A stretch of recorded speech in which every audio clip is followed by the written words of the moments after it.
get quite a few emails about the right hand position when picking in different styles. And of course, depending on the kind of effect that you want to achieve, the hand position is slightly different each time.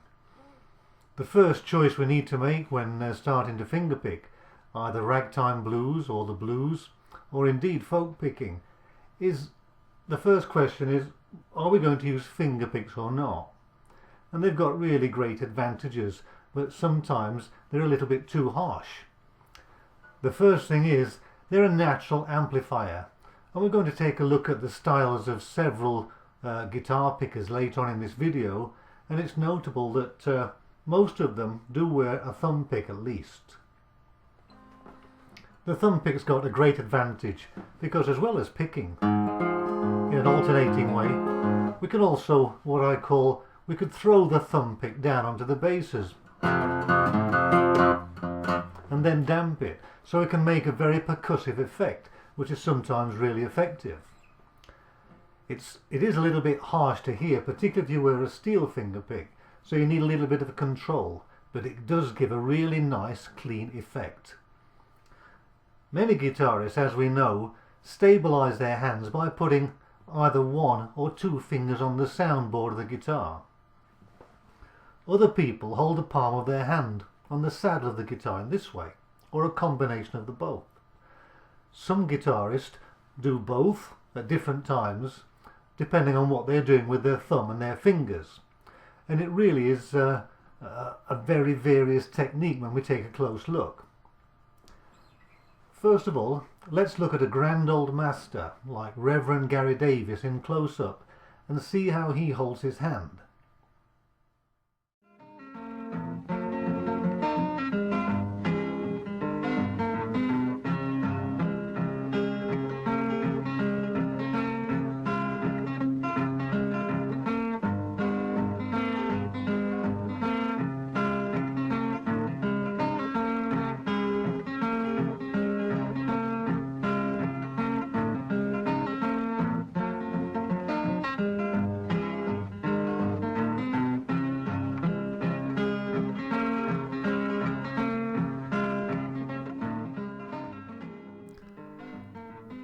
We can see that the Reverend holds his hand stable with his fingers on the body of the guitar, but they slide around, they're not fixed and locked in position.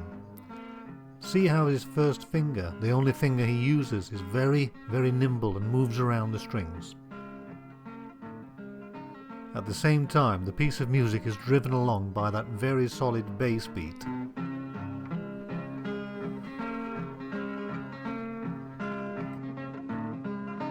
Johnny Shines was a contemporary of Robert Johnson, and we can get an insight into the style of Johnson by just watching Johnny Shines play. In this next clip, he's going to play Sweet Home Chicago, and you'll see that he uses the thumb pick and that he just uses one finger, which is a very common thing amongst the great master guitarists. The first finger, the one finger they use, is very nimble and it moves around a lot. And if it can't move fast enough, well, they simply help out with their thumb. Watch his finger as it moves around. He'll stabilize his hand with his fingers on the guitar top, but it will move around. And it's a quite light touch. It's not a rock solid anchoring of the hand.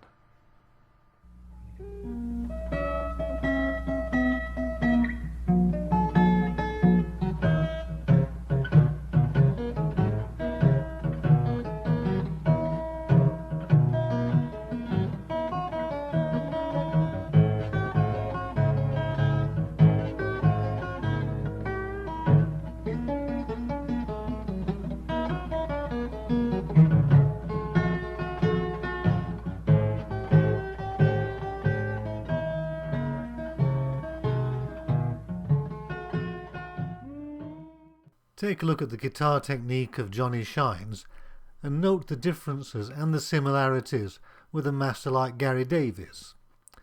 We're still using finger picks, and he also uses just one finger. His touch is really light and he plays high on the fretboard, which gives the guitar a really sweet tone.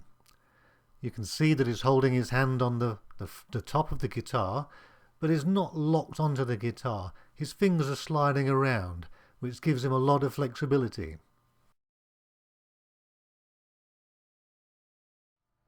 Lightnin Hopkins, the great Texas guitarist, was another pick wearer, and he used it in a variety of interesting ways.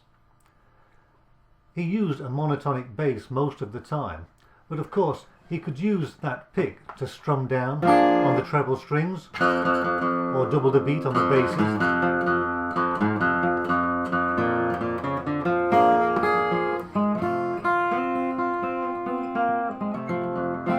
It was really mobile. It could move over the bass strings and the treble strings and alternate between the two as he sees fit. You'll notice Lightnin Hopkins also uses the full range of the neck to strum, so maybe he'll strum higher up the neck to get a really nice melodious effect, or he'll come down here and then damp to give a nice percussive bluesy effect. So he uses the full range of the guitar and many movements with his hands. Sometimes he'll use the pick simply as a plectrum, and sometimes he'll just pick with his finger. His technique is very, very varied. Take a look.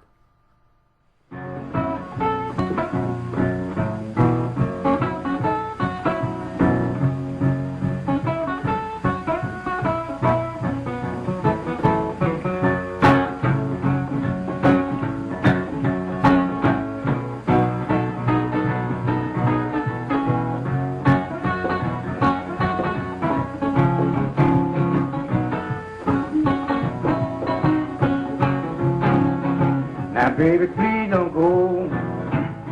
Now baby, please don't go back to New Orleans. You know I love you so, baby, please.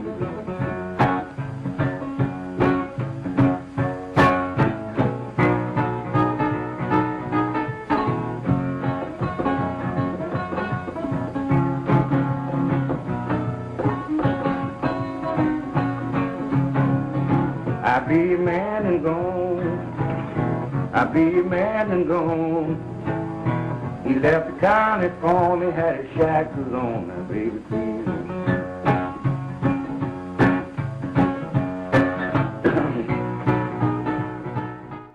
The next master we're going to take a look at is Doc Watson. His song Deep River Blues is a masterpiece of one finger and thumb syncopation. The thumb really jumps all over the place and his forefinger is very, very fast. Here again, a master guitarist just using one finger and again wearing finger picks. Take it away, Doc.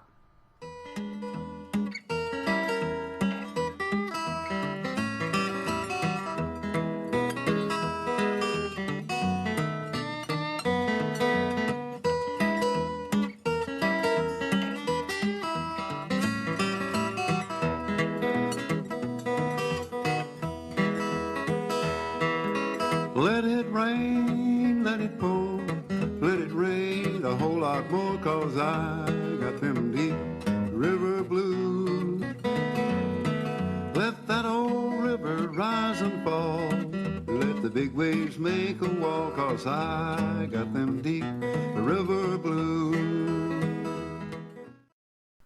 As we watch Doc play with just one finger and a thumb, with that incredible syncopation, we have to remind ourselves that most of us can't play in this way, but at least we can appreciate his genius. At least we can try and get the same kind of feel, the same kind of easy, bouncy rhythm. Notice that Doc also holds his fingers lightly on the guitar top to anchor his hand, but not to lock it in position. Of course, when we move into ragtime blues, we tend to use two fingers because of the syncopation and the triplets and the extra complexity that we need. A guitarist like Blind Blake obviously used two fingers, and also a great bluesman, Mississippi John Hurt, and we'll take a look at his style next. You can see that John Hurt's little finger is firmly anchored to the soundboard, while his two fingers pick, which is really an interesting style. It's not possible for me to do this because my two fingers seem to be linked to that little finger, so it's constantly moving. So his fingers were really flexible and really independent of the rest of his hand. You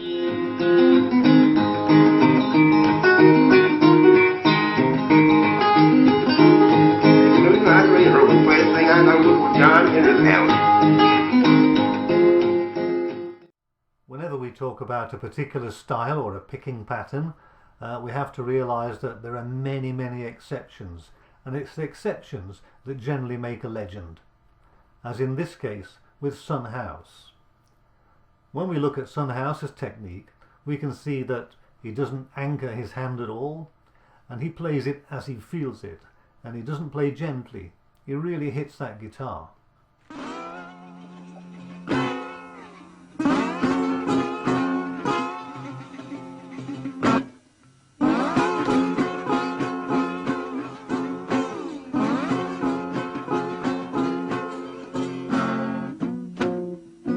He coming on, good morning. How do you reckon it red?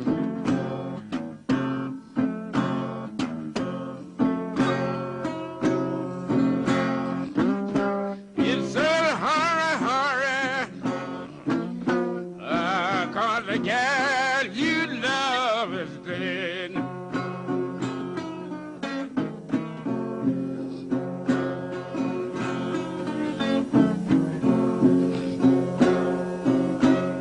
To appreciate the ultimate in guitar picking, we need to take a look at the style of someone like Tommy Emmanuel, who can really pick in any style that he pleases. He uses a thumb pick and bare fingers. He may use one finger or two fingers. Very often he'll use a plectrum, the thumb pick as a plectrum, and just play very, very fast single string runs in that way. He'll hit the guitar, he'll strike it hard, he'll damp it. Many, many techniques, all very quickly executed. A really amazing guitarist. Let's see.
I was going to perform that last riff for you, but I don't feel like it today.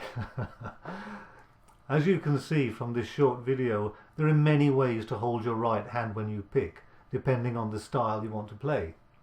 Now, if you want to try and copy the old bluesmen, then it makes sense to use the same style, the same technique that they used. And that's our challenge, to try and use the same techniques, but make the music a little bit ours.